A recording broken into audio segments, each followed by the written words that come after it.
More and more research continues to emerge on the subject of mind-body interactions and the many profound ways that the mind influences the body and that the body directly influences the mind.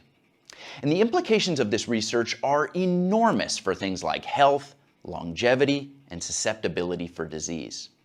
But this research should be of particular importance to the 1.5 billion people out there who are currently suffering with chronic pain, because the messages that your body sends to your brain and the signals that your brain puts out in response to those messages have a 24-hour-a-day influence on your pain levels. And those messages can be moving you either deeper into pain or out of pain. So this week, I brought in an expert with over 3 decades of clinical experience to talk about the science of programming your brain to eliminate pain. Let's get into this.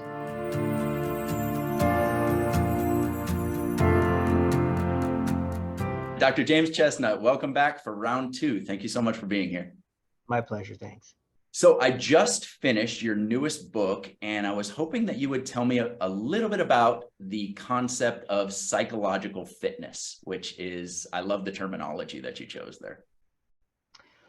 Well, I mean, for years, like you, maybe a few more years from me, I'm a bit older, but what you realize when you're in the business of helping people is that there are, as I have categorized them, 2 sides of the battle for self-improvement, whether that be self-improvement in terms of your emotional well-being or your physical well-being or your life circumstances, right? There are 2 halves to the battle. One is knowing what to do.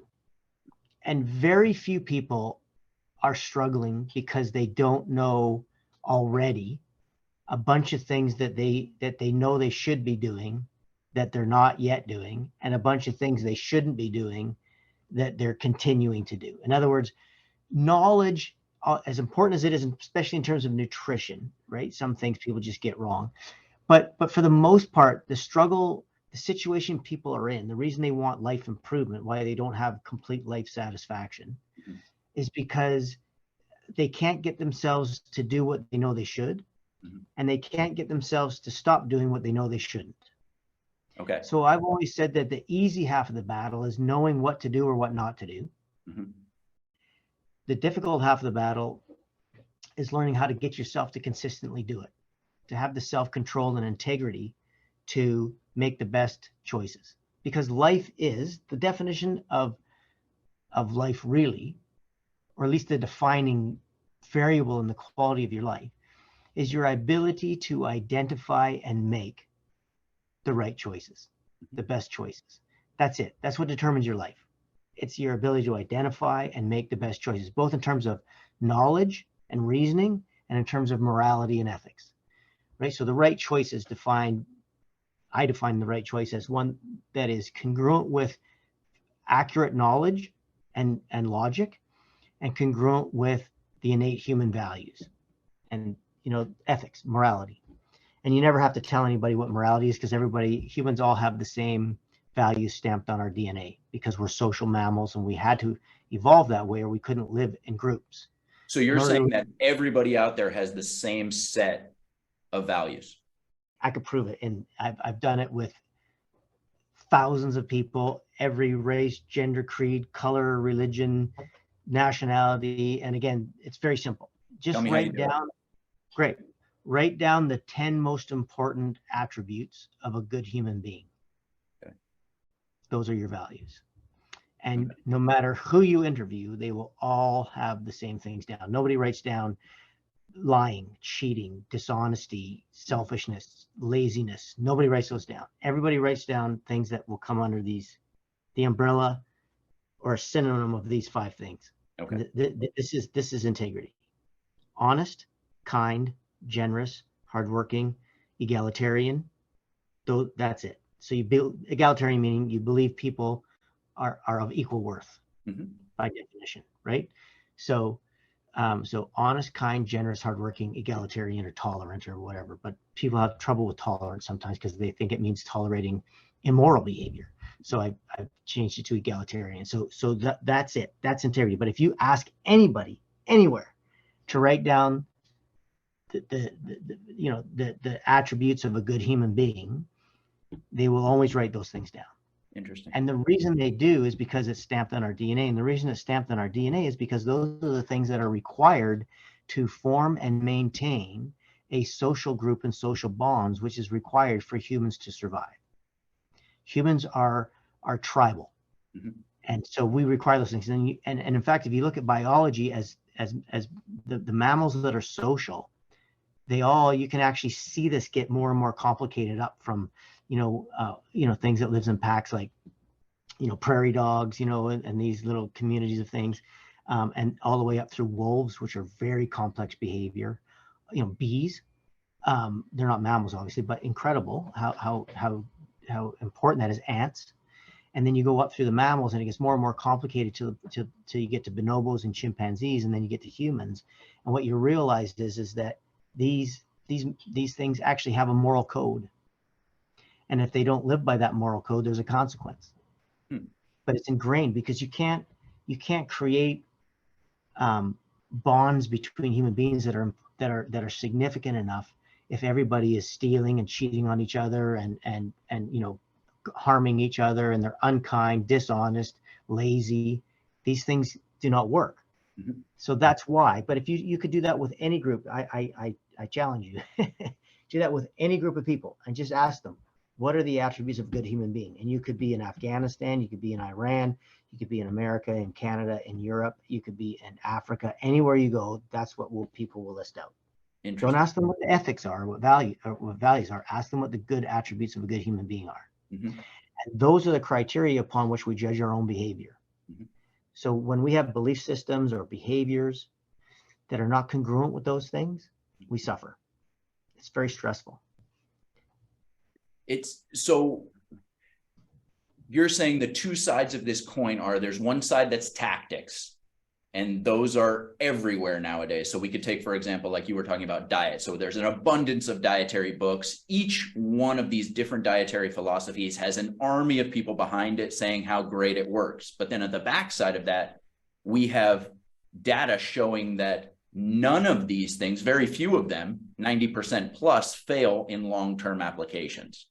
Correct. So they're not factually correct. Explain right? that. Meaning that they have not actually developed a diet which is based on what humans require. They haven't developed a diet which is congruent with the human genome. Mm-hmm. So in other words, you could come up with 1,000 different diets for giraffes too, mm-hmm. but only one is going to be accurate.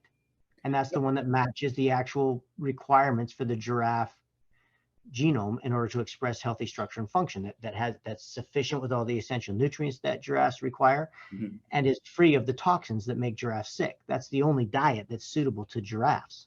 Understood. But the reason that the failure rate is long-term is so high for these diets is really because they're not providing the nutrients that people need, of course, for long-term health.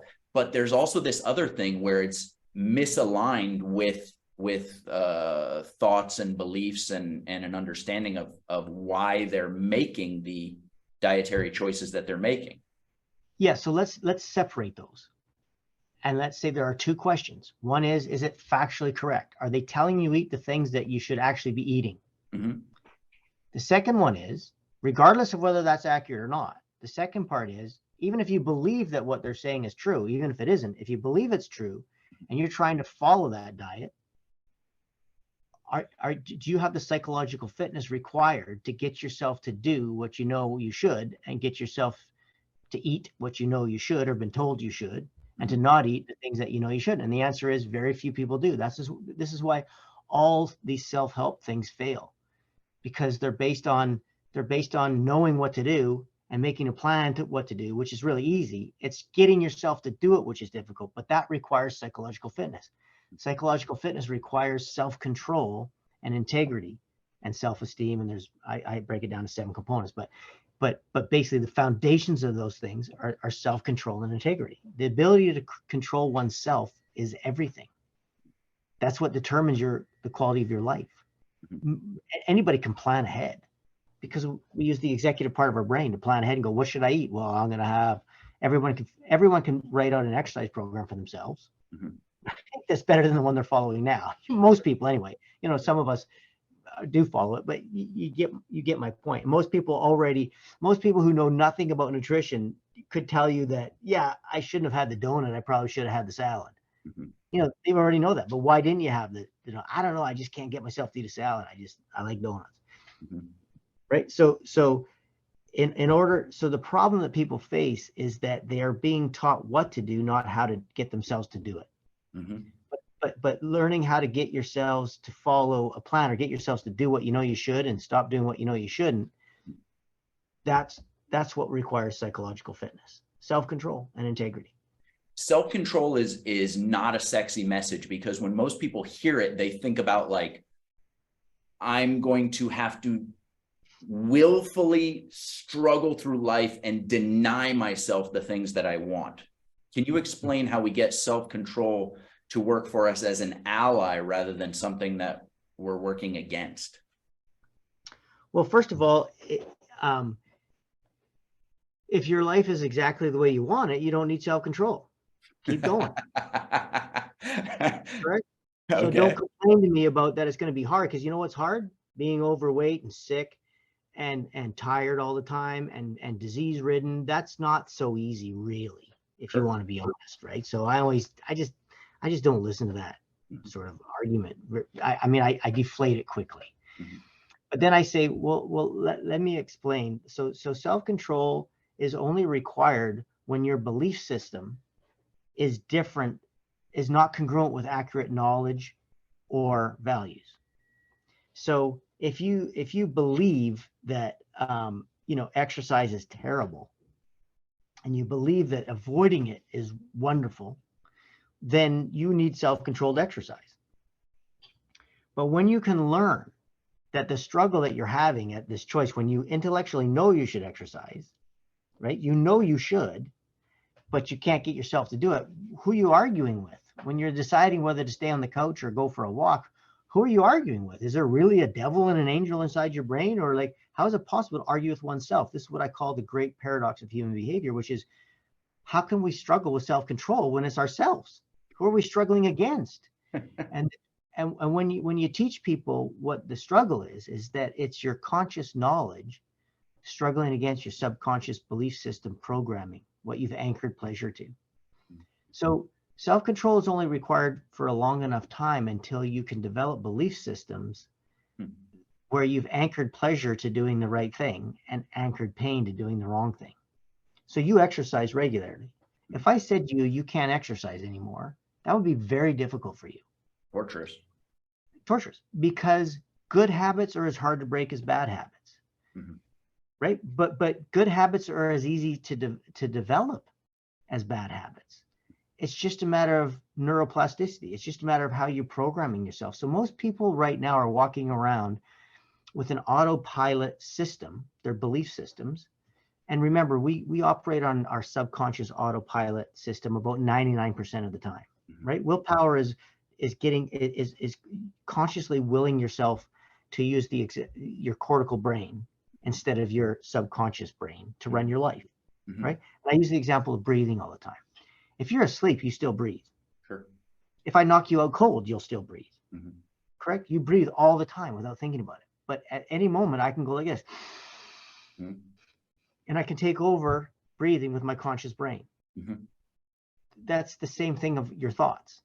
Like you're thinking all the time on autopilot. You're interpreting your world all the time on autopilot. You're making decisions all the time on autopilot. But if you want to, you can willfully, with willpower, right, make the effort, the conscious effort, to make a decision with a different part of your brain. But when you're making a decision with that cortical part of your brain, when that decision is different from what you believe, if you're at a restaurant and you're looking at a menu and you're planning to have a good meal, and then you look at the menu and you see all these like junky carbohydrates, macaroni and cheese, and all these sort of what you would call a comfort food, which I call a discomfort food. Not you, but you know what I mean? and so, but you've anchored. See, what happens is that your belief system has, because of past behaviors and programming, has anchored a feeling of pleasure to a certain type of food. even though you consciously know that that's not what's best for you. But you haven't consciously anchored pleasure to that good food. You just understand the knowledge that is better for you long term. But what you're seeking at the moment of decision is normally the thing that will give you the most instant gratification. Mm-hmm. That's how our belief systems do a cost benefit analysis. And especially if we're pleasure deficient at the moment, is like, what's going to give you the most pleasure? Humans require pleasure. It's an essential nutrient for humans, and we can't store it. The greatest moment of your life will have an impact on you neurophysiologically, neurohormonally, maybe for 10 days if you're lucky. Mm-hmm. And that's the greatest event in your life. Mm-hmm. Now, you can go back and deliberately recall it mm-hmm. and get pleasure from it. But that's not storing pleasure. That's recreating pleasure by using your imagination to do so. Mm-hmm.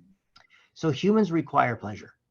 And when we're pleasure deficient, we will seek it out. We will seek out a behavior that our brain is anchored pleasure to. Because what happens is when we perceive something as pleasurable, our ventral tegmental area in our brain reduces dopamine.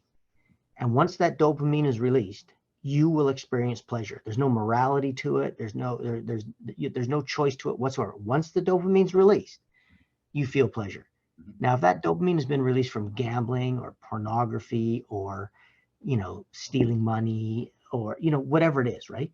You have no choice. You are anchoring pleasure to that behavior. So you're creating a habit around it. Correct. And you're anchoring pleasure to it. So when you're pleasure deficient, guess what you'll seek? Go back. So if you've anchored pleasure to pizza or to alcohol or to chocolate or whatever else it is, guess what you'll crave when you're pleasure deficient? Sure. So you can intellectually know you shouldn't eat that. But your drive to get pleasure from your subconscious mind, what you've anchored pleasure to, is so strong that that's what you're fighting against. That's that great paradox of human behavior, that you're fighting against your subconscious belief system for what's going to give you the most pleasure. But you can learn to teach yourself how to get instant gratification from exercise, mm-hmm. from a healthy meal, from being kind and generous and working hard. You have the ability to anchor pleasure to healthy behaviors. That's the secret to life.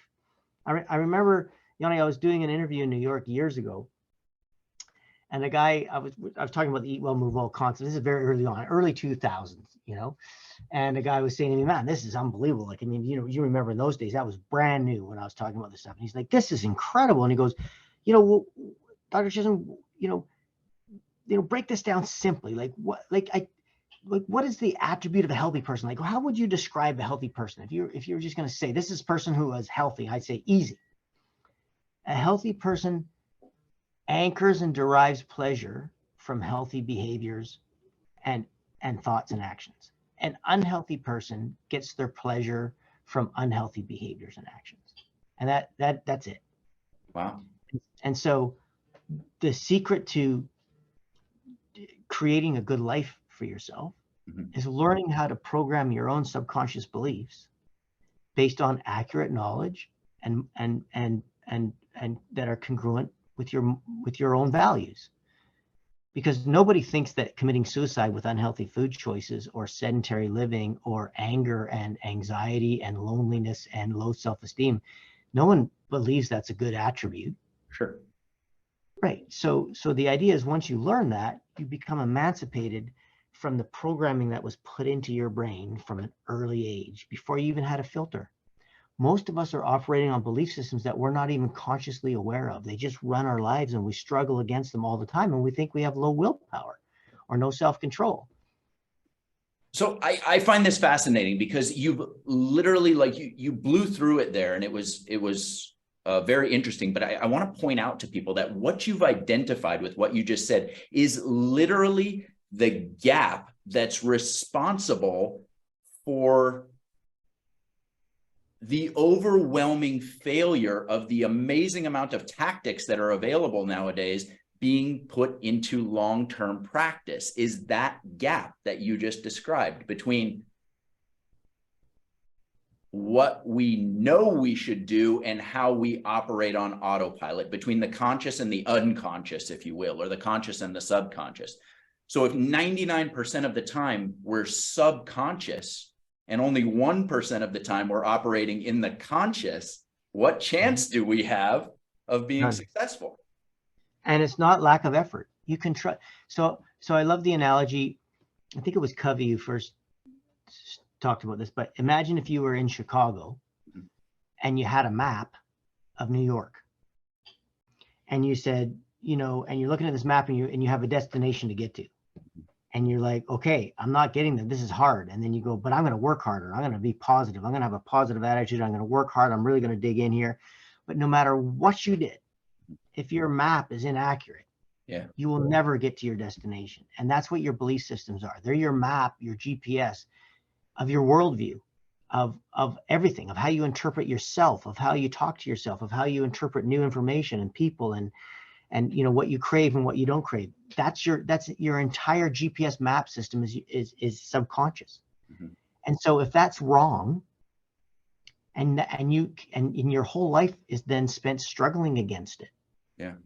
But when you learn how to identify what those beliefs are and change them, you don't need self-control, because you've moved from self-control into integrity. Self-control is the conscious effort to choose, identify, and make the right choice. It does require some effort. Sure. But each time you do it, it becomes easier, because you're creating neuroplasticity. Sure. Integrity is, I'm sure you've heard the term, unconscious competence. Integrity is when you've created belief systems which are based on accurate information and are congruent with your own ethics. So now you've anchored pleasure to doing the right thing. And integrity is floating downhill. Once you have integrity, you could pull out your map and figure out which direction to go, and it's not a struggle anymore. So that's the other amazing part of what you just said, is because now you're literally using neuroscience to program in your own values, so that when you're operating in that 99% of the time at the unconscious or subconscious level, it's driving you towards health. It's like being on, using autopilot, the term that you use in your book. And financial success and relationship success, and you're a better parent, you're a better entrepreneur, you're a better community member. Like, all problems facing humanity, other than earthquakes and a meteor, are from lack of integrity. That's everything. So interesting. On a personal level, and on a societal level, and on a global level, all of the problems that we've created for ourselves are based on a lack of integrity. And lack of integrity is defined as not behaving or thinking or acting in alignment with those 5 values that we discussed earlier. And accurate knowledge. Right. So what tribe of human beings, what hunter-gatherer tribe of human beings would pollute its own environment? Create air that caused cancer, would create a society where people felt isolated and picked on and bullied, instead of safe, loved, important, and appreciated. What would try and convince young children to eat junk food and have commercials where they brainwash them into eating breakfast cereals that were poison? Or, I mean, you get it, right? What small hunter-gatherer tribe would do that? None, because they wouldn't have survived, right? But when we get outside of that small group, we no longer have responsibility to that group, because we can now be anonymous. We can pollute the air over there, but we live here. So that's super interesting. Over there for $2 an hour, but we wouldn't do it here. I find that fascinating. And one of the things that I loved about your newest book is your definition of the word tribe and a tribal member. Can you tell that to the people listening, how you define tribe or a tribal member in your book? Well, I'm going to struggle to remember my exact definition. Let me read it to you. Let me read it to you, and then you can just expand on it. I get it, but why get it wrong? So please. Sure. Yeah. A tribal member is anyone whose life my actions and behaviors can influence, and whose actions and behaviors can influence me. That's the new tribe. So that's now our global tribe. A tribe before, of course, was the only people who we were influencing really were people that we had a direct relationship. Mhm. There was no point if you and I were in the same tribe, if I stole your jacket Yeah. and the next day I had to wear it in front of you, Yeah. it didn't work. Sure. And they had very specific rules. Like the people who killed the animal Sure. weren't the ones who got to butcher it. Mhm. They had to bring it back so it was butchered in front of everybody, so everybody understood who got an equal share. I mean, it was very interesting the way these things work. Yeah. But yes, of course, that is the definition of tribe, which is who is affected by my behavior and whose behavior is affected by me. But now think of what that happens now. If you're emitting carcinogens into the air or into the water or the oceans, who is that affecting? Yes. But you have no relationship with those people. You have anonymity. So Yes. if I destroy, if I poop in the middle of the village, or if I, go and you catch me, I've killed your goat and I'm eating it. Yeah. Like people understand and can identify me, and I there is an immediate natural consequence for that. Yeah. I'm outside of the tribe, which means I cannot survive. I could not survive on my own in the hunter-gatherer era. Correct? Absolutely. Can't even survive now. I mean, emotionally, I mean, it's devastating. But Sure. but if you don't know me, if I live in a big city, Yeah. I can steal things and no one would ever know. So this is fascinating for me because I'm literally experiencing it as we speak. 7 months ago, I moved from a very large city in Southern California to a teeny little town in Mexico where everybody knows me and my family. And you will live in less proximity to your neighbors where you are now and have a closer relationship with them. And that's what's interesting, is that the further that you live away in today's culture, the further you live away from your neighbor, the less likely that you have a relationship. Whereas if you live next door in an apartment high rise, it's unlikely you know anybody else's name or have any relationship with them because you don't need them. But if you move into a rural community, it's likely that you're going to need to borrow something from your neighbor, or Yeah. help them with a barn, and they'll help you. So you get to develop a relationship. So actually communities, paradoxically now, communities are closer knit when they live further apart. And that's the opposite of how humans used to be, because we all used to live in the same village. Uh-huh. And so what you've moved to is a village. Yeah. Yeah. And so, but it's super interesting because like you can have a situation where somebody's driving down the street, and if they behave like a jerk to you on the road, everybody in town knows about it. And you're going to see them. Yeah. But I mean, they are exactly the recipient of the type of behavior that you just said, where they're treated as like a pariah or an outcast if they do things that are not socially acceptable. Correct. And so the way that we started to fix that was we had social gatherings. Initially, the tribes would have a big social gathering over a meal or et cetera. Then eventually it was just, say, a church. Mm-hmm. And so on Sunday, you saw everybody. So if Billy broke your window, Mm-hmm. Right? He had to confront you on Sunday at least. Sure. Because there was at least a moment, even during the week, where everybody got together. Mm-hmm. And that's non-existent now.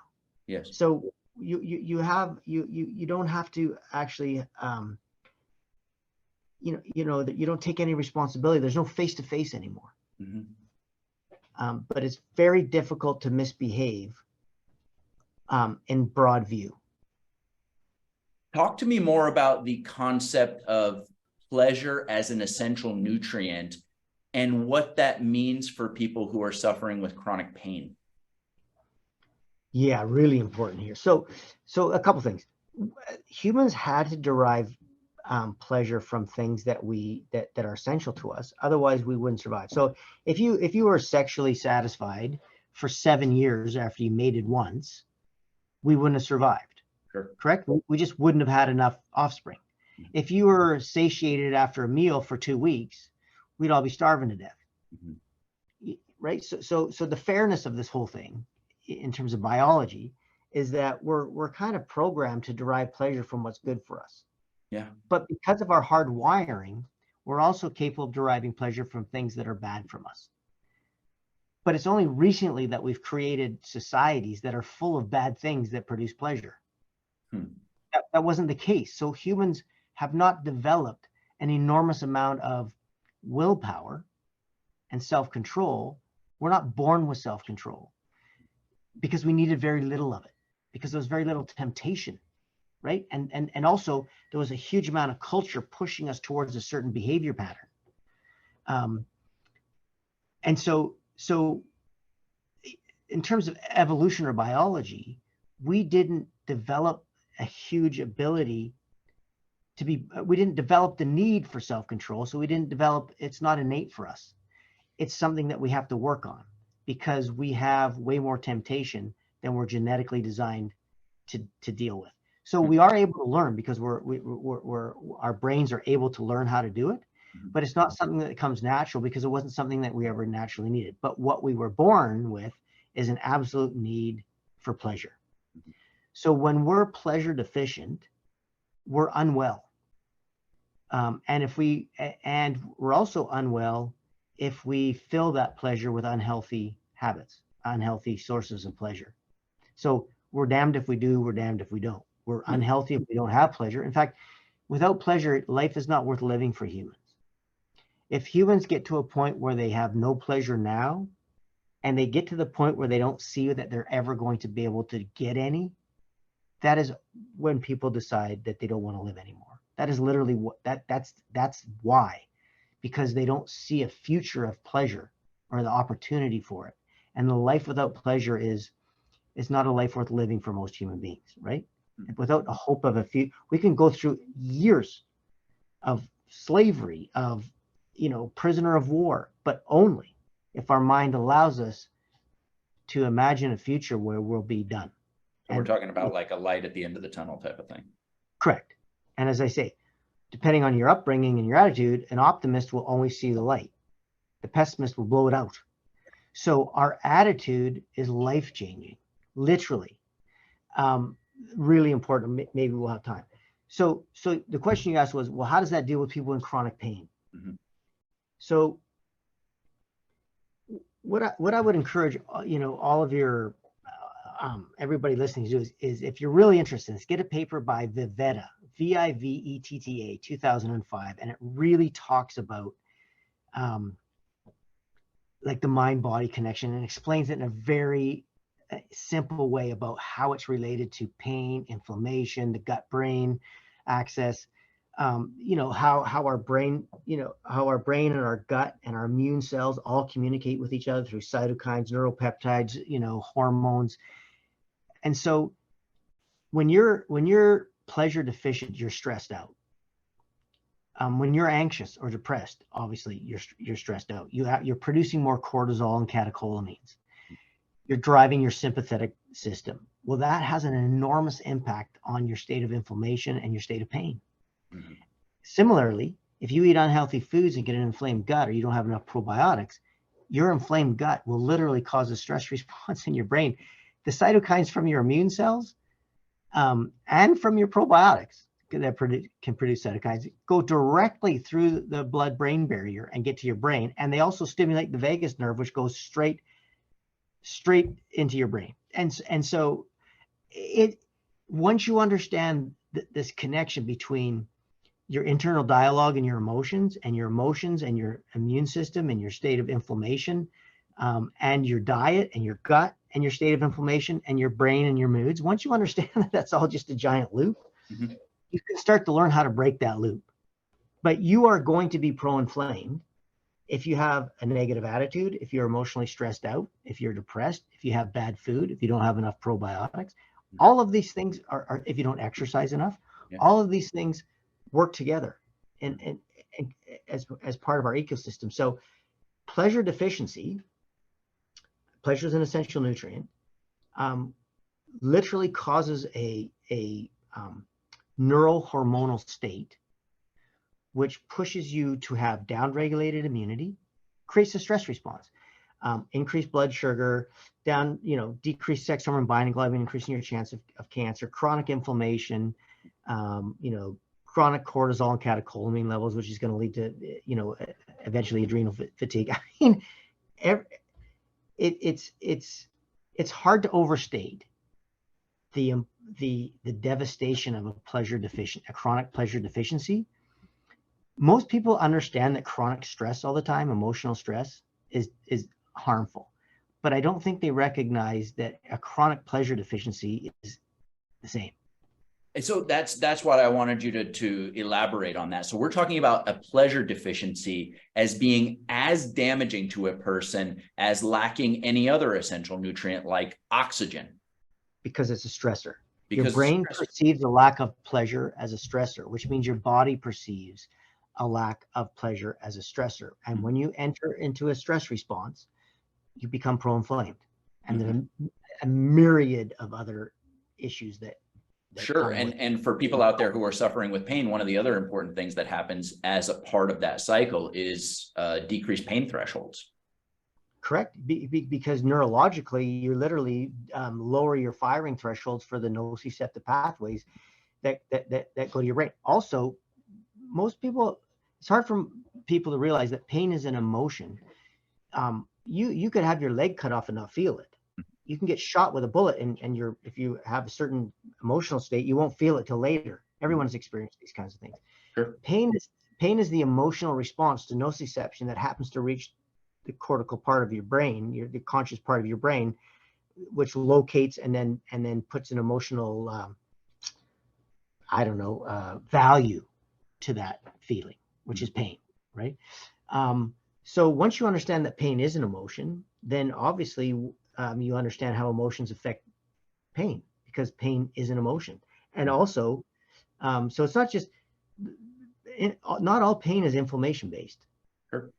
It's a lot of it is, but a lot of it is, as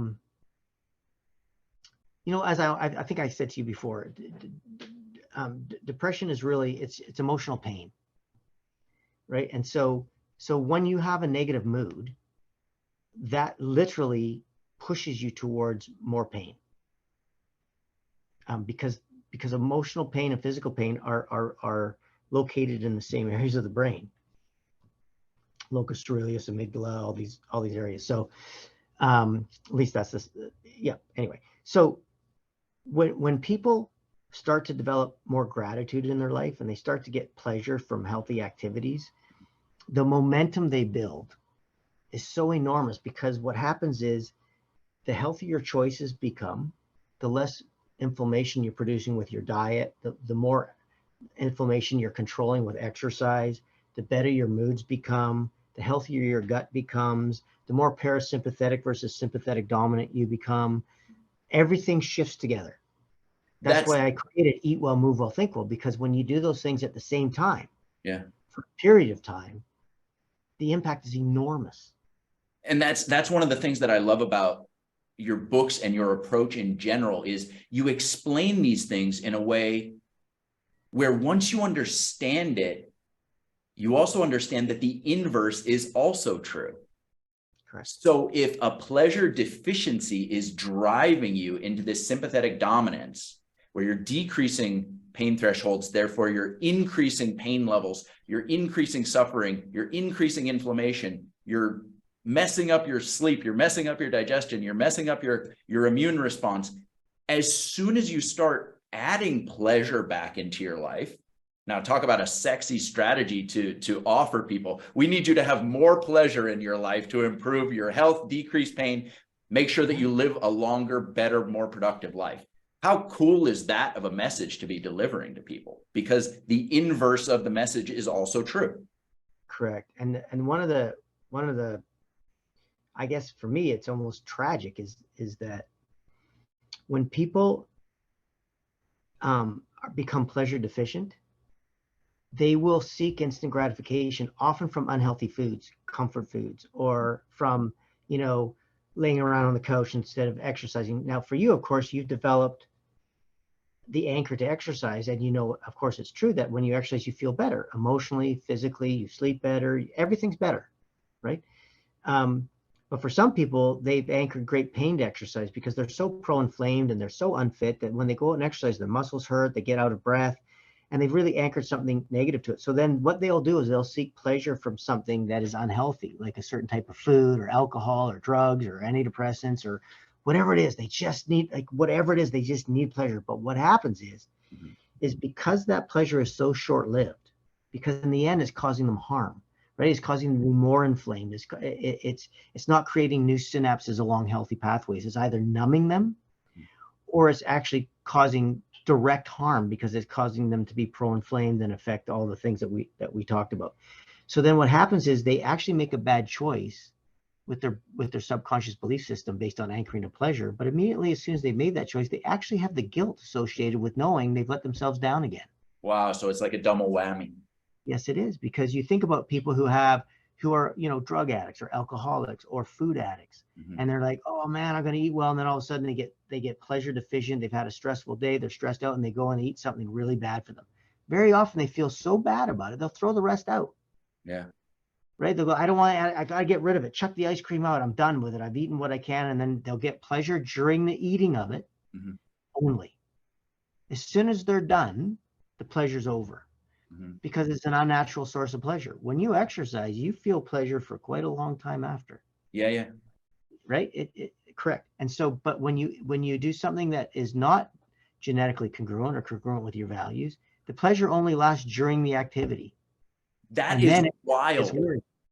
That's wild. So they're literally looking for that hit, that dopamine hit, but they know deep down in their mind that it is not behavior that they should be doing. So they engaged in the unhealthy behavior to get the dopamine hit. And because it was incongruent with their values, they now have negative self-talk and guilt as a result of taking that dopamine hit. Of course. That's because wild. All humans are dopamine addicts. Mm-hmm. We're genetically designed to be addicted to dopamine. Okay. Which is pleasure. The question is, what's the source of that dopamine? Yeah. Is it cocaine up your nose? Is it pornography? Is it cheating on your spouse? Is it, whatever these horrible things are, gambling, or all these horrible things that we could do? Is it junk food? Is it yelling at somebody and being cruel and picking on somebody so you can feel slightly better about yourself for a minuscule second? Mm-hmm. Or is the source of your dopamine exercise and kindness and unselfishness and generosity and hard work and treating people equally and all these things? Like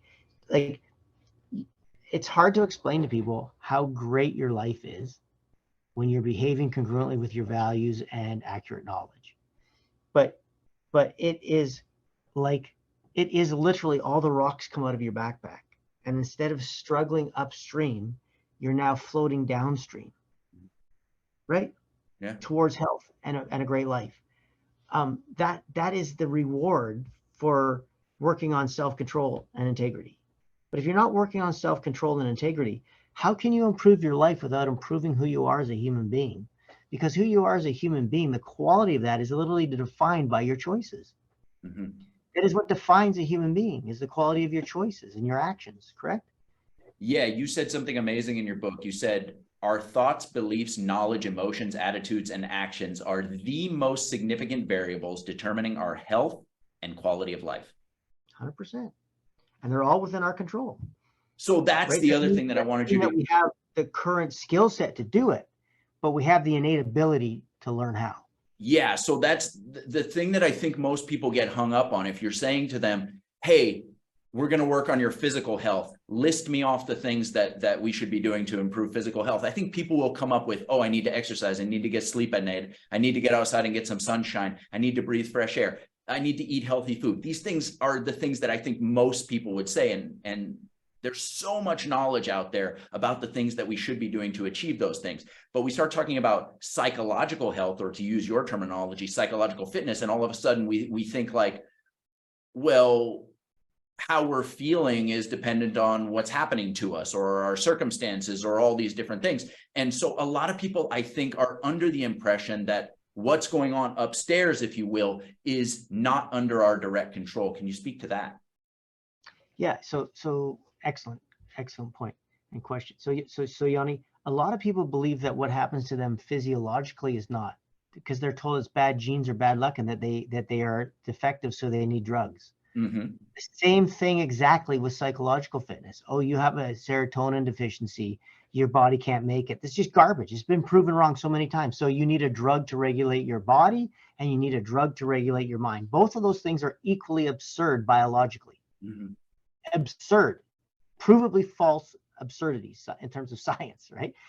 And so The reason I created the term psychological fitness is because I want people to realize that it's no more possible for you to do psychological fitness exercises and not become more psychologically fit than it is for you to go for a walk and exercise every day and not become more physically fit.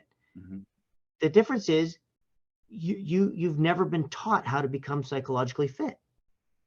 No one's ever taught these people. So everybody's focusing on what to do. Everybody's focused on planning and these lists and the self-help movement. I'm like, forget the self-help movement. You can't self-help yourself unless you have self-control. So it's the self-control movement that's everything. And so that's the way to emancipate yourself. So what I say is that integrity is the currency of a great life. But the work that you have to do to earn that currency is self-control. Mm-hmm. You've got to develop those abilities. And then, but the reward for that is that doing the right thing becomes easier than doing the wrong thing. So you build up equity in this as you go, as you enhance neuroplasticity. It just gets easier and easier and easier as you go. And the more you anchor pleasure to healthy things, and you can do it with your imagination, you can learn how to start anchoring pleasure to healthy things and pain to bad things. So some people, when they get cancer, they will still smoke through a hole in their throat. Huh. Some people will just have a cancer scare and quit smoking forever. Why? Because all of a sudden in their subconscious, they've anchored something horrible to smoking instead of the pleasure they get when they light that cigarette and get that dopamine rush and the nicotine and all the other stuff, right? And so what's the difference between those two people? Simple. What have they anchored to the cigarette? Pain or pleasure? Yeah. And so neurolinguistic programming, like this is what they talk about. Some people, hypnosis. Sometimes people can help you by basically saying, I'm going to hypnotize you so that you'll anchor something positive to doing the right thing and anchor something negative to doing the wrong thing. Or you can change what you've anchored to a snake. So you're horrified by it. And then, you anchor something different to it through hypnosis. And all of a sudden you're not afraid of snakes anymore. It's kind of the same principle, but you can actually learn how to create accurate moral beliefs. But what's really interesting is that most people, and I said this earlier, is that most people just have no idea what their current beliefs are. Mm-hmm. Right? They know what I can tell you what your beliefs are. Look at your actions. Yes. Yeah. Your actions are speaking so loud that I can't hear what you're saying. One of my favorite quotes of all time is awareness precedes change. Yes, it does. And that's exactly what you're talking about here. Yeah. But most people are aware that they're doing the wrong thing. They're just not aware of what's driving it. They don't understand why they're behaving the way they do all the time. They just wish they could behave differently. Wishing is not a strategy. Hope is not a strategy. It's not an action step that can produce results. Mm-hmm. So it's quite simple. Whatever result that you want, that's an effect. And we live in a universe that is cause and effect. So whatever you want in your life, that's an effect. What you have to identify is, what are the causes? What are the causal variables that determine that? And what I'll tell you is the primary causal variable to anything is the choices you make. So the question is, are the choices you make, aren't they also an effect? Yes. What is the causal factors determining which choices you make? And that is your knowledge and your beliefs. Talk about how a person chooses their feelings. Well, your feelings, again, are an effect. Your feelings are an effect of the internal dialogue you use to describe yourself and your world. So a great example of that is somebody gets in a car accident, right? Two people get in a car accident, let's say. One jumps out, their cars are totaled. One gets out and goes, I am the luckiest person in the world. I am unscathed by this accident. It's incredible. I can't believe it. I'm going to go buy a lottery ticket.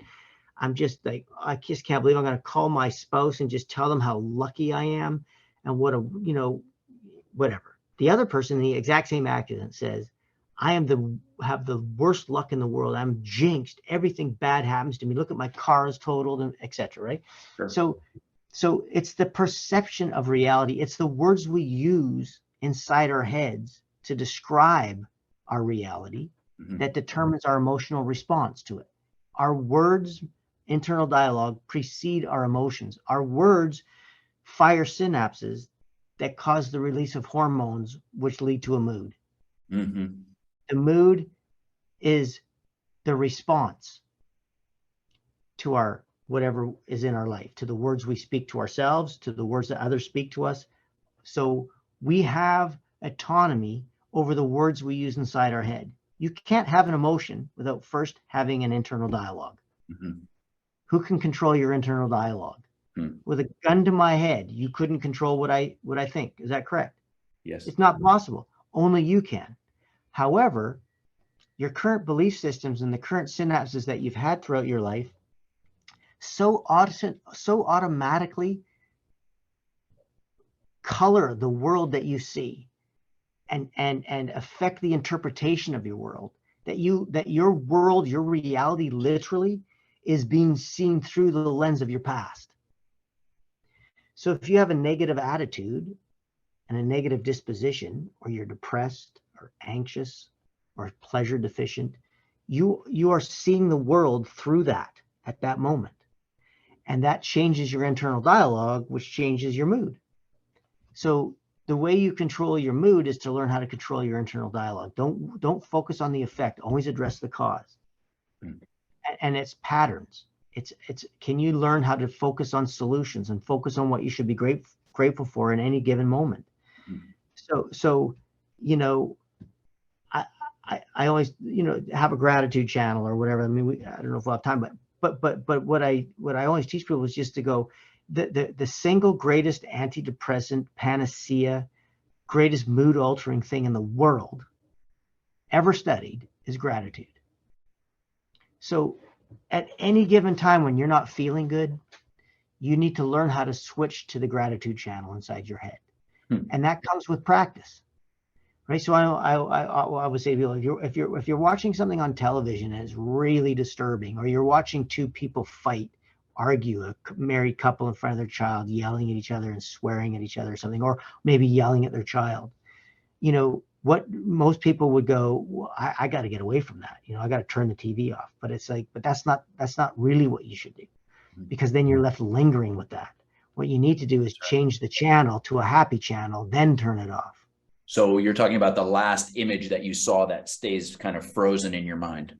Correct. But you can create any image you want inside your head. You can envision yourself responding differently in the future, even if you haven't done it yet in real world. Yeah.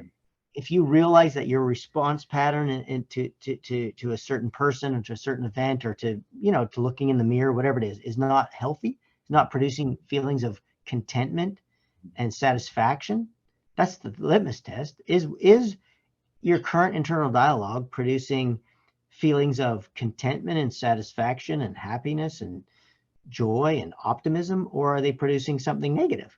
If they're producing something negative, well, then change the channel. So that's something that I think that pretty much everybody can relate to. We've all seen something really disturbing in a movie or on a TV show. And if you turn the TV off there and you go to bed, those images can haunt you as you try to go to sleep at night.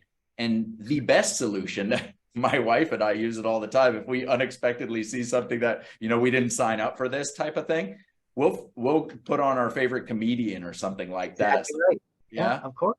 Yeah. So what does that say for somebody who's a chronic pain sufferer, who's in that dark place all the time?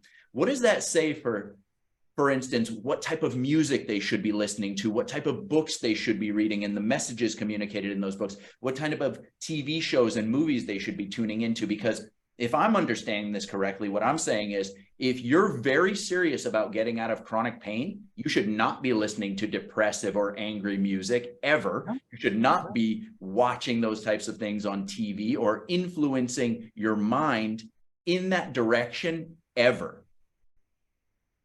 There's a great paper by Conversano and Giuseppe. I always remember that name because it's Italian, 2021. And they literally talk about exactly what you and I are discussing right now, which is that the science behind the idea of attitude and disposition and internal dialogue, and how it just absolutely has a profound impact on your physical and emotional well-being. Like, it's not maybe. This is like, listen, people, this is what I tell everybody. You are talking to yourself all the time anyway. Constantly. That's what brain cells do. They create thoughts, right? The cortical, you know, So, and so like your heart cells spontaneously contract, literally, right? Your lungs will automatically breathe for, I mean, it's part of your brain that does it, but you get it. But your brain, you are thinking all the time. So the question is, are you thinking in ways that produce a better life or a worse life? That's the question. Don't argue about reality. Like the pessimist says, no, you got to be realistic. It's terrible. And the optimist says, you got to be realistic. It's awesome. And they're talking about the same thing. So I never argue reality with people. You get to decide. So the question is, why would you choose thought patterns that aren't producing the best life, the best possible life for you? So that means, or any choice. So yeah, of course, figure out how to be grateful, figure out how to laugh. Laughter. Norman Cousins healed himself of rheumatoid arthritis by watching Three Stooges movies. Well documented by an MD, right? They followed this guy in the hospital. It's incredible. So that's amazing. It's amazing. So the amount of information on this. So I think some people go, well, I just don't believe that, or I just don't think that's worth doing. Like, you don't realize how much pain I'm in. I'm like, no, listen carefully. It's awful to be in pain, and it's real. Sure. That's real. I'm not dismissing this, saying it's all in your head. Yes. What I'm saying is, it's all in your head and your body and your gut. And so are you going to change your body and your brain and your gut? Yeah, I think that's exactly the thing. We're not talking about sticking our heads in the sand. We're talking about a loop of things that's going on in the body, and where do we have opportunities to improve what's going on at any point in that loop, and how can we seize as many of those opportunities as we possibly can? Correct. In ways that aren't super hard. Like I always say, very often when I'm working with someone who's quite ill, like I do an interview and I ask them certain questions. I'm reading their physiology, always their body language. And I always find things that people are indifferent about, is the term I use. Mm-hmm. So if I say, okay, what are some things that we could add? And then they're like, oh, I don't know. And I go, well, what about if we, could you go for a walk, even if it was 2 minutes? Mm-hmm. And if they're like, yeah, I guess. I'm like, nope, that's not the one. And I keep going until they go, yeah, that seems very easy. They're indifferent. Okay. So I always start with adding things, not taking away, because the things that you want to take away are sources of pleasure for those people. I guarantee it, or they wouldn't be doing it, no matter how unhealthy they are, right? It's a source of pleasure. If they end up anchoring getting better with a lack of pleasure, they're not going to do it. Well, you've lost the battle just starting, right? Correct. It doesn't work. Yeah. So I'm like, so I teach them how to anchor pain, not physical pain, but just like displeasure, lack of life satisfaction, unhappiness, lack of quality of life, to being sick, right? Because they're like, well, I don't know if I want to do that. That seems too hard. I'm like, dude, how hard is it to be overweight and tired and your joints hurt and you got no sex drive and you can't stand yourself in the mirror, and it's just like, give me a break. You don't want it. If all you had to do was clap your hands, what would you change? If I gave you 3 wishes, what would you change? And they always tell me something, because everybody knows that their health is their greatest asset. Like, so if you give people 3 chances, they're gonna tell you 3 things that are possible to achieve with self-control and integrity. Mm-hmm. They just don't think it's possible, because they recognize that they don't have what's required to get themselves to do what they know they should, and get themselves to stop doing what they know they shouldn't. So I just train them about this. Mm-hmm. And so I always start with what are you indifferent about? Mm-hmm. And I'm like, well, you take the essential nutrients. Oh, how much does it cost? Well, I tell them, oh, yeah, that seems reasonable. And how long does it take? About 5 seconds. Yeah, I can do that. I'm like, well, that's going to make a profound difference in your life. If you take somebody who's essential nutrient deficient and you make them nutrient deficient, sure, what does their life look like in 90 days in terms of pain, sleep? I mean, it changes everything, correct? Because essential nutrient deficiency is a major causal factor. And then I say, well, could you have a gratitude exercise? Could you develop a gratitude channel? Well, what do I got to do? And I tell them, I go, that's easy. Mm-hmm. You can do it while you're sitting there doing nothing. And they're like, okay, so now they get daily gratitude, night and day, for sure, at least. And then I'm like, well, could you just go for some kind of walk? Like, I don't care how long it is. If it's just to the end of your driveway and back, if it's downstairs and back up, I don't care. But could you do, eventually find something they're willing to do that's physical. Mm-hmm. And then I teach them what to say to themselves during and after that. And then I like, what about a little more water? Could you do a little more? Could you eat something raw with every meal? Well, I don't like anything raw. You don't like grapes? Well, I like grapes, but I don't like anything else. I go, what if you just ate grapes? And what if you had that raw, fresh, water soluble fiber, some kind of fruit or vegetable with every meal, and you did that for 9 days and you haven't been doing it up until that point?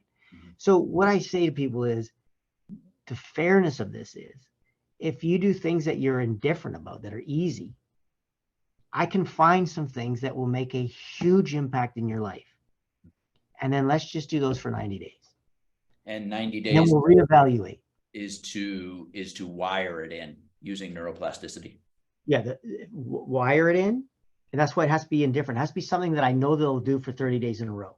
But the 90 days is to give their entire neurophysiology time to actually start expressing the new habits. So you're applying it for long enough to give them time to sense the change. Correct. And Yeah. very often it's very quick. Sure. But what happens at 90 days is very different than what happens at 15 days. Yes, absolutely. So it's more dramatic, the feeling that's anchored to it. But if they feel like that's too hard, I don't know if I can do that for 90 days. And we remove it. Yeah. Wrong choice. Not Okay. indifferent enough. Okay. Right? So it's got to be super easy. And so what they do, of course, is they're building self-control and integrity, because they're doing what they know they should. But it's just easy, because a lot of people think if it's easy, it's no good for me. Can't really do that much good if it's easy. And I'm like, absolutely untrue. Any positive thing you do cannot be erased by the negative thing you do. So I had a blowout. I just quit because I had a big pizza meal and got drunk and did this. And I'm like, well, who cares? That can't erase the effects of the carrot. Mm-hmm. Right. So people have these bizarre belief systems that, if they're not perfect, it didn't work out or they didn't get the benefit. I'm like, nope. All we're going to worry about is the things that you're indifferent about, that I know you for sure can accomplish because they're so easy. And we're going to agree on those. And then we're going to do them for 90 days. And at the end of that 90 days, you've developed some habits. And those are the only things that we're going to talk about for that period Correct. of time. I don't want to Do not know care. about the other stuff. Let's just commit to these things and we'll stay Yeah. on track with those. But Doc, I smoked 5 packs a day. I'm like, yeah, were you smoking 5 packs a day before? Yeah. Like Okay. now you smoke 5 packs a day and took the essential nutrients, went for a walk, had some Okay. gratitude, drank more water, had fresh fiber first. Do you think you're better off with these 90 days? Are you healthier after those 90 days, or the 90 days where you didn't do any of those things and just smoked 5 packs? Sure. So we've identified all of these opportunities to seize things that improve our outcomes. And we haven't even worried about the other stuff at this point. We just know that we're positively affecting the cycle. Correct. And when people understand, especially people in chronic pain, emotional or physical, exact same thing. So touch on that chronic. just for a second, because I don't think that's so obvious for everyone. Well, again, physical pain is actually physical depression, and emotional depression is actually emotional pain, chronic pain.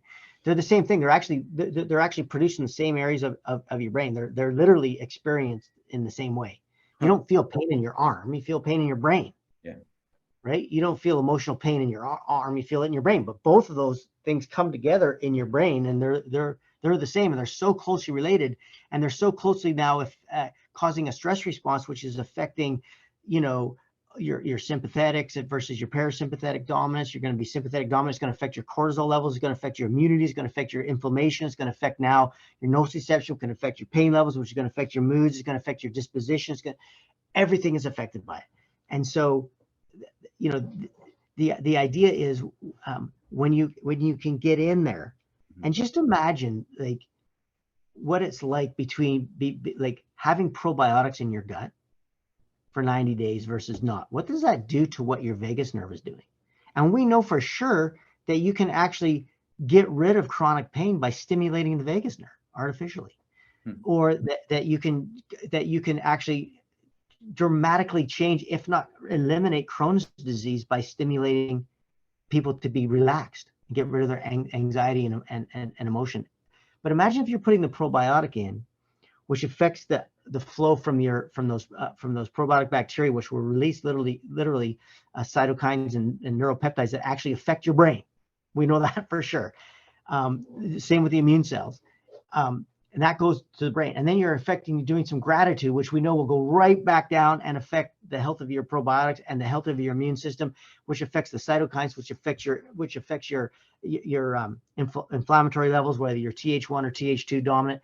I mean, I could go on for hours on this. It's just how profound it is just to have gratitude and probiotic. Now add omega-3 fatty acids and vitamin D, because vitamin D is really absolutely all your innate immune cells require vitamin D. You can't control proper inflammation, can't have the resolving inflammation pathways without vitamin D or omega-3 or proper gratitude or pleasure deficiency. And you start putting these things together for people. And then all of a sudden what happens is when I explain this is they go, you know what? I actually never would have believed that taking those essential nutrients and just being grateful and maybe going for a walk could have that profound of an impact on my well-being and my experience of my life experience. Mhm. But now that you explain it, it's worth a try, because I think people have been brainwashed to think that that couldn't make such a big difference. Mhm. So they've actually never done it for 90 days. Mhm. Right? They've tried something really hard for 10 days and failed, and then they call themselves, I don't have the willpower, and they get depressed again. Most people try an enormous amount of change. I'm never eating pizza again. I'm like getting up at 5 a.m. to exercise. I'm going on the whatever diet, doing all these things. And it's like, that's not sustainable. Mhm. You're not ready for that yet. I don't know if you're familiar with the readiness questionnaire, or the readiness scale, but only if you're at the 5 on the readiness scale could I throw in something really big for you that you'd be willing to do and maintain. Mhm. Like that's the cancer scare, and you're going to quit smoking, or like you're like, anyway. But most people are around 1 or 2. Yeah. So you got to deal with it. One of the most powerful stories about practical neuroplasticity I heard from a patient of mine who I treated for years in clinical practice. And this woman had the most amazing attitude of any person I've ever met. Just, she walked into the room and like brightened up the room. In any room she went into, she was awesome. And over the years, we shared so many different conversations. And after a while, she let me know that she had gone through something really difficult where her younger sister had committed suicide at one point in her life. And it demolished her, as we can all understand. But she went into such a dark place as a result of that. And she had the self-control that you've been talking about in our conversation today to go out and buy a journal. And she committed herself every day, I'm going to write down 2 things that I'm grateful for. And she told me this story of how in the beginning she struggled. It was a huge undertaking to find 2 things that she felt grateful for, but she did it every day. And that was years before I had ever met her. And to this day, I mean, one of the most amazing attitudes in a human being that I've ever seen. Just anything could happen to her, and it was like she had this suit of armor of a good attitude of going through life. And it was because she did that practice of writing 2, and then she got to the point where she would write 5, and then she got to the point where she would write 10. And it was this neuroplasticity and ingraining that gratitude that you're talking about. And then it's like hormones release and everything else. That's it. Right? But you're programming your subconscious mind for the next day to go out and find things that you're grateful for. It's like you're setting your brain up to be task oriented, to be successful at the task that you've given it, which improves your overall health and quality of life. It's mind blowing the effect that doing that for a period of time has on the hard wiring of your nervous system. I couldn't possibly agree more. And I wish we had more time, but I've seen that. I've worked with people with severe anorexia who literally, I didn't know at the time, but it had come to a seminar with her sister to say goodbye to her nieces because she was going to end her life on Monday. And by fluke, her sister said, you got to talk to this chestnut guy, because they knew that she'd been struggling with anorexia for a long time. I won't give you the whole story. It's horrific. But that's what we did, basically. I mean, a few other things, but and what gratitude does, number one, it changes your physiology and your hormones, but it also creates a pattern of optimism, because it allows you to seek out, as you were saying, to seek out the positive. And what that does then, it allows you to conceive of a future, not just a past or a present, but it allows you to conceive of a future in which there'll be things to be grateful for. And that's called pleasure. And so that's the impact that it has on your brain. It completely changes. And it also, as you said very importantly, it also teaches you to search for solutions rather than problems. So if gratitude is the panacea, self-pity is the killer. It's the arsenic. And so when we feel sorry for ourselves, it's so self-destructive. And there's a real difference between having genuine sorrow, right? Sorrow is legitimate.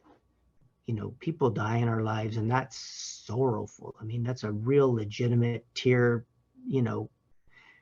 But there's a big difference between genuine sorrow and feeling sorry for yourself. And when you can learn to make that distinction, even anger is appropriate at times. You know, there's no question about it. But when you start carrying that around with you, you know, I love the example. I forget the guy's name now. Gosh, it was years ago. I was at a chiropractic seminar, and this guy, this older fellow, I look at me, I'm like 57. I think he was in his 70s or 80s at the time. Tremendous Jones.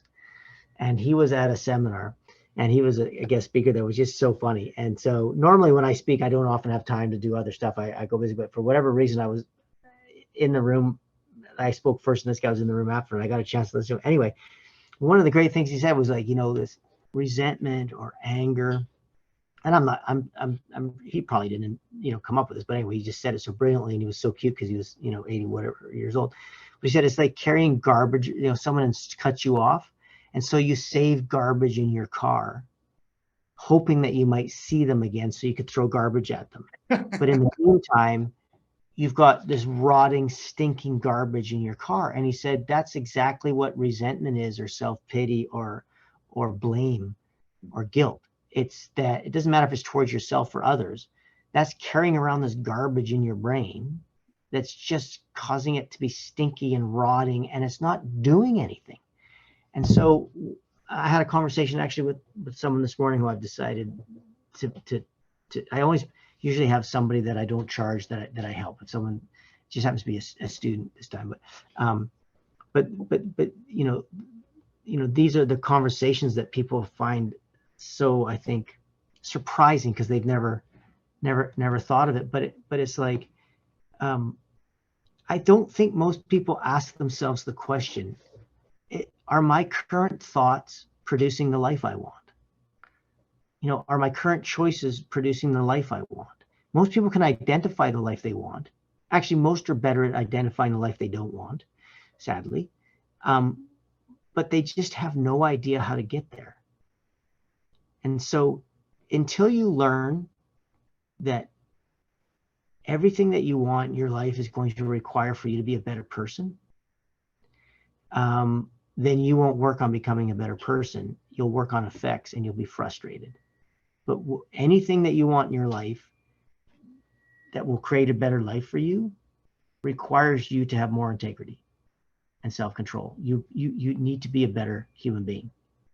And so, and by the way, not how I define a good human being, but how you yourself define a good human being. And so if you're not, so if I ask you to write down the attributes of a good human being, which are your values, and I won't tell you until after you've written them down, but you know, and you write them down, and then I'll say, well, rate yourself on a scale of 1 to 10 on those. And so if you had 10 things written down, and you rate yourself on all of those things, and then you add those all up and divide by 10, so you get an average score of your basically that's a measure of your own integrity with your own values. And I don't even do the knowledge part yet. That's your level of life satisfaction. I guarantee you. And I do it all the time. I get people to just rate your overall level of life satisfaction. I do that very early on, usually in these lectures. And then they'll do it. And then I'll go later on, and then I'll start talking about this. And I'll say, okay, write down your 10 most important attributes, and then, you know, rate yourself on those. And of course, if you're rating, if honesty is one of your values, and you say, I'm honest, I give myself a 7. Well, you're never going to feel more content and proud of yourself, and you're never really going to be emotionally well. You're only going to be 70% emotionally well. If you're average, because remember, you are rating yourself on those things, so you are fully aware of your shortcomings. But if you don't have a strategy to improve your score on those things, how are you ever going to have more integrity? You can't. So most people they don't even know what their own values are, Yanni. They have no idea.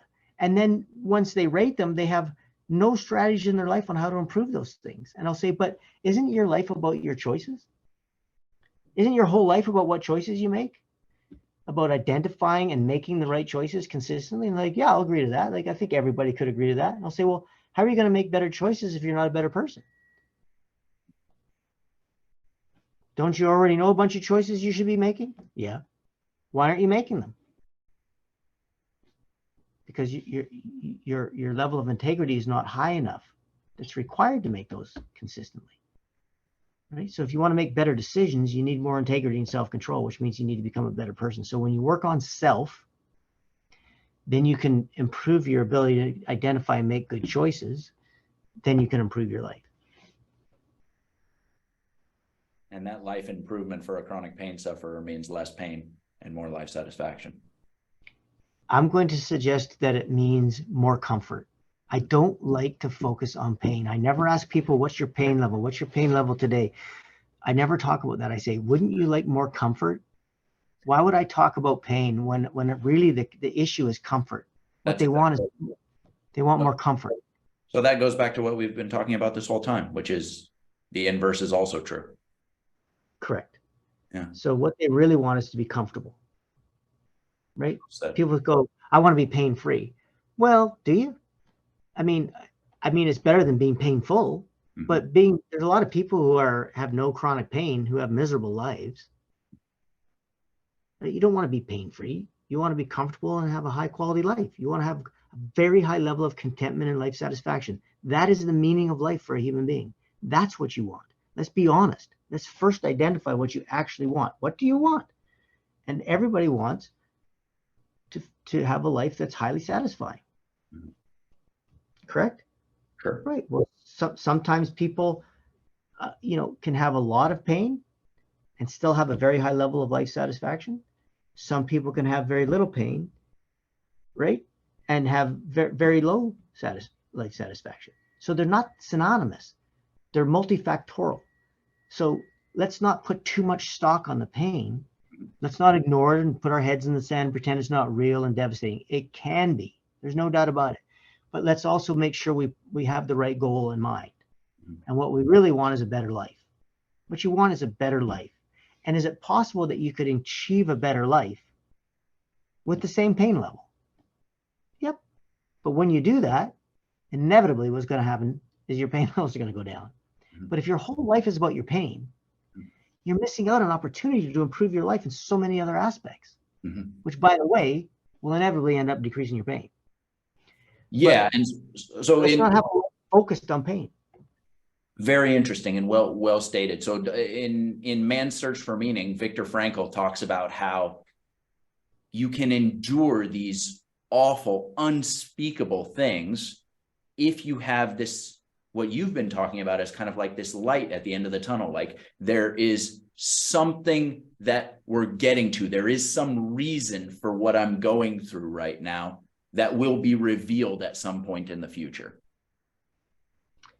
Yeah, I personally, that's a great book. I mean, phenomenal book. And what a phenomenal human being, really incredible. Like what a story. But I don't subscribe to the view that humans require suffering in order to understand what joy is.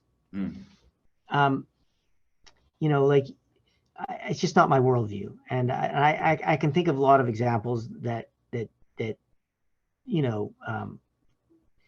I think can show that's not true. I mean, young children don't need to feel hate to feel love from their parents.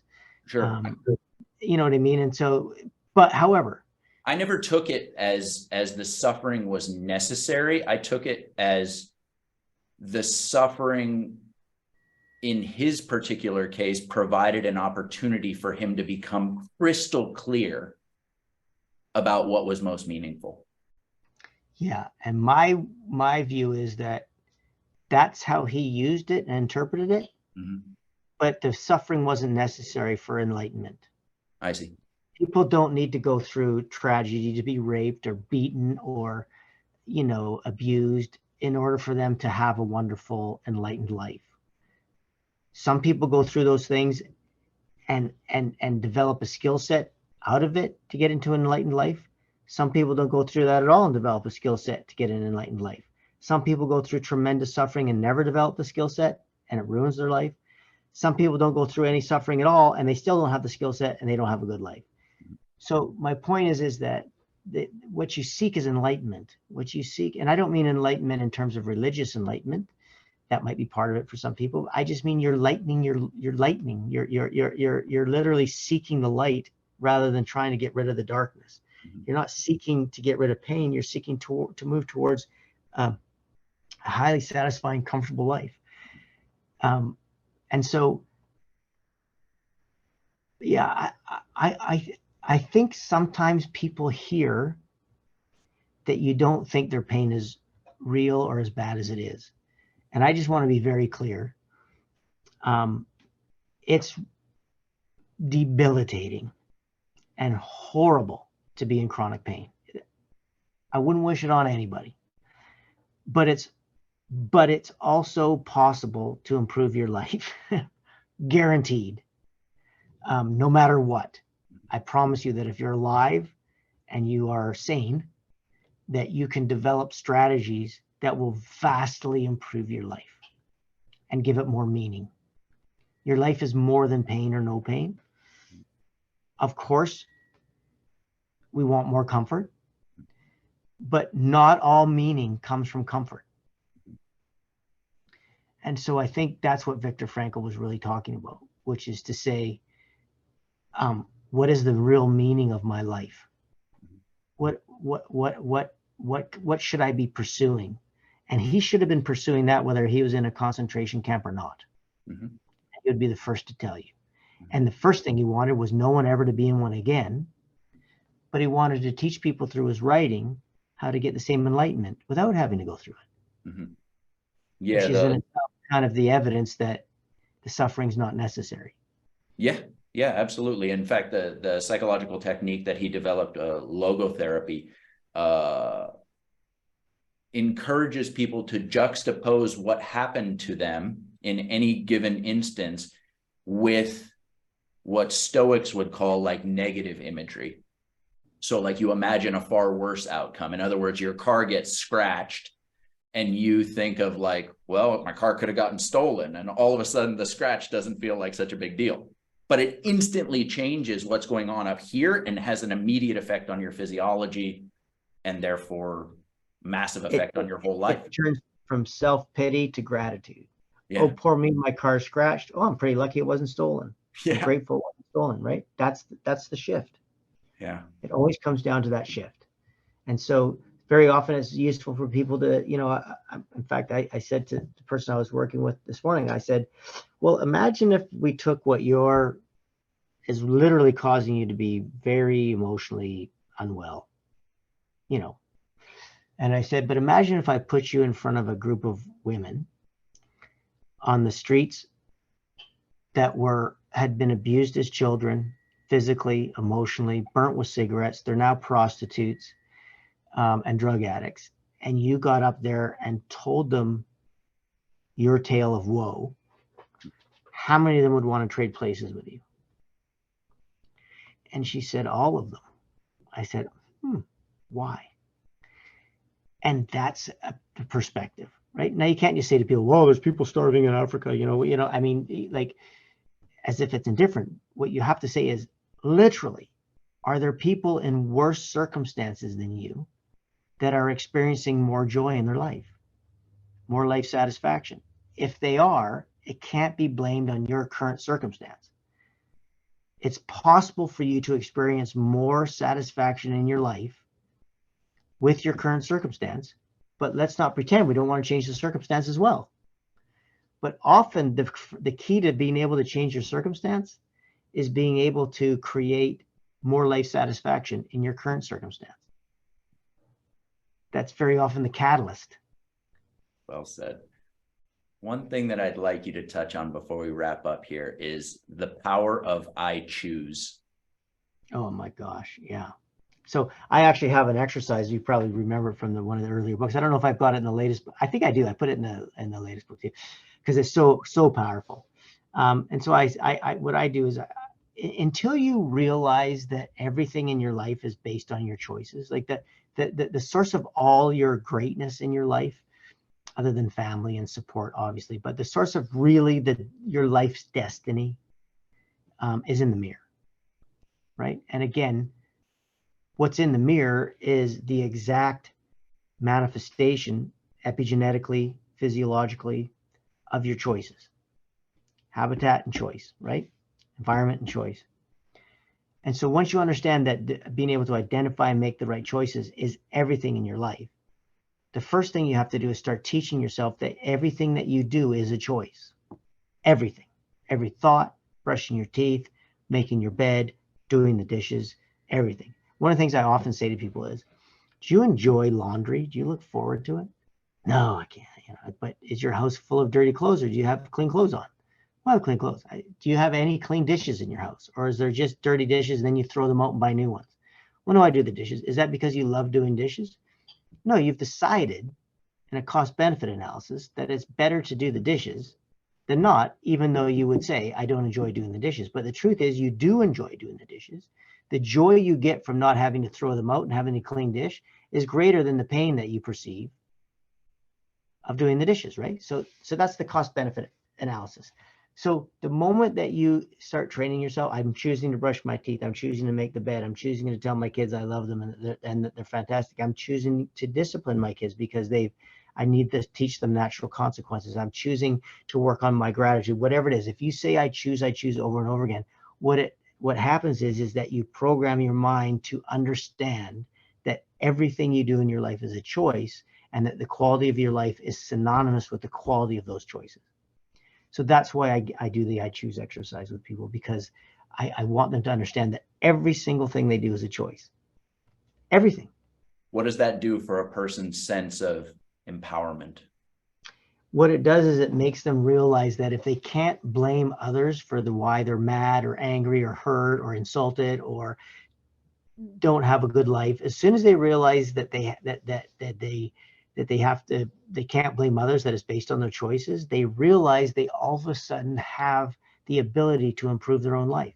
They don't have to depend on others to make a change. So if you can't blame others and you have to take responsibility, then what you realize is you have responsibility, that you have the ability to respond and do things differently, which means that you can take control of your own life. And, I always say that the greatest moment in biology was when those single-celled amoebas evolved and developed a flagella. Now, for those who don't know what a flagella is, it's a little sort of tail on a cell that can twitch. It's very primitive neurology, but it allows that cell, for the first time in life on Earth, to move towards something it likes or away from something it doesn't like. And that is literally the beginning of self-control. And so what I always say to people is, develop that flagella. You want a big outboard motor on that sucker so that you can go up any river, up through any rapids, whatever it takes, over mountains, whatever, because that's what self-control is. It's developing your ability to do what it takes to go towards pleasure and health and life satisfaction and move away from the things that you don't want. But what that requires is the ability to steer your life. Dr. James Chestnut, it has been a pleasure. Where can people find out more about you and the work that you're doing and get a copy of this awesome book of yours? If they go to eatwellmovewellthinkwell.com, eatwellmovewellthinkwell.com, that's the best. They can get all the information they need there. Perfect. Thank you so much for your time. Thanks, Doc. Always great to talk to you. Thank you. Thanks so much for watching. I really hope that you enjoyed this video. If you want to learn more about the incredible work that Dr. James Chestnut is doing, go to eatwellmovewellthinkwell.com, and while you're there, make sure to pick up a copy of his new book, Live Right for Your Species Type. This may very well be the most important book that you ever read. I'll include links for his site and for the book in the description down below. But before you click out of here, make sure to hit that thumbs up button, and if you haven't already, make sure that you're subscribed to the channel so that you receive updates every time a video comes out. That's all for now. See you next time.